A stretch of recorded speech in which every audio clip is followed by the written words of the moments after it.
Hi friends, இந்த வீடியோவில் நம்ம என்ன பார்க்குறோன்னா உப்புச்சாறை எப்படியெல்லாம் யூஸ் பண்ணலாங்கிறத பார்க்கலாம் வாங்க. உப்புச்சாறு வந்து எப்போவுமே பீங்காஞ்சாறு இல்லாட்டி மண்சாறில் யூஸ் பண்ணுங்கள். அதுதான் ரொம்ப நல்லது. பீங்காஞ்சாறு வாங்கினா அது வந்து உப்பு கொட்டி வைக்கிற மாதிரி வாங்கிக்கோங்க. அதை வந்து ஒரு மாதத்துக்கு ஒரு தடவை கழுவிடலாம். அது வந்து வெள்ளிக்கிழமை செவ்வாய்க்கிழமை கழுவக்கூடாது.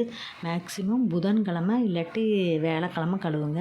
நான் வந்து அப்படி தான் பண்ணுவேன். புதன்கிழமை இல்லாட்டி வேலைக்கிழமை கழுவி நல்லா காய வச்சிடணும். காய வச்சுட்டு அப்புறமா உப்பு கொட்டுங்க. உப்பை வந்து வெறும் தரையில் வைக்காதீங்க. எப்போவுமே உப்பு வைக்கிற இடத்துல மங்களகரமான பொருள், அதனால் அதை கொஞ்சம் மங்களகரமாக நம்ம வைக்கலாம். நான் வந்து அதில் கோலம் போட்டு அது மேலே தான் வைப்பேன். வெறும் தரையில் வைக்க மாட்டேன்.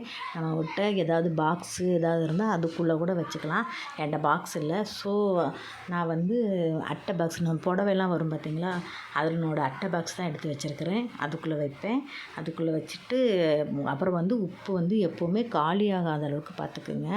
எப்போவுமே உப்பு வந்து குறைய கொட்டி வச்சுருங்க. எப்போவுமே நிறைவாக இருக்கணும். அதுதான் வந்து நமக்கு செல்வ வளம் கொடுக்குறோன்னு சொல்லுவாங்க. அதனால் உப்பு எப்போவுமே நிறைவாக இருக்கிற மாதிரி பார்த்துக்கிடுங்க. எப்போவுமே உப்பு வாங்குறப்ப நமக்கு வெள்ளிக்கிழமை செவ்வாய்க்கிழமை வாங்குங்க. அதுவும் வீட்டுக்கு ரொம்ப நல்லது. நான் அப்படி தான் வாங்குவேன். என்றைக்குமே வெள்ளிக்கிழமை வாங்குவேன், இல்லாட்டி செவ்வாய்க்கிழமை வாங்குவேன். அதுவும் நைட் நேரத்தில் வாங்கினா இன்னும் நல்லது. ஒரு 7 மணி 8 மணிக்கெலாம் வாங்கினா ரொம்ப நல்லது.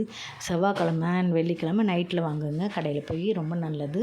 உப்பு குறையாமல் பார்த்துக்குங்க. எப்போவுமே நிறைஞ்சிருக்க மாதிரி பார்த்துக்கிடுங்க. உப்பை வந்து நம்ம நிறைய ஒரு மாதத்துக்கு ஒரு தடவை கழுவி காய வச்சு எடுத்து வச்சுக்கலாம். நான் எப்போவுமே ஒரு தடவை கழுவி காய வச்சு எடுத்து வச்சுருவேன். புதன் இல்லாட்டி வேலைக்கிழமை எடுத்து வைங்க. உப்பு வந்து குறையா இருக்க மாதிரி பார்த்துக்கிடுங்க. நமக்கு ரொம்ப செல்வம் தான் வந்தது. உப்புக்கு வந்து ஸ்பூன் வந்து சில்வர் ஸ்பூன் போடாதீங்க. சில்வர் ஸ்பூன் போட்டால் நமக்கு துரு பிடிச்சிரும். நம்ம மர ஸ்பூன் இருந்தால் போடுங்க. அதை போட்டு யூஸ் பண்ணுங்கள். உப்பு எப்போவும் நிறைவாக இருக்க மாதிரி பார்த்துக்குங்க. அவ்வளோதான் ஃப்ரெண்ட்ஸ். பாய். வீடியோ பார்த்துறதுக்கு நன்றி.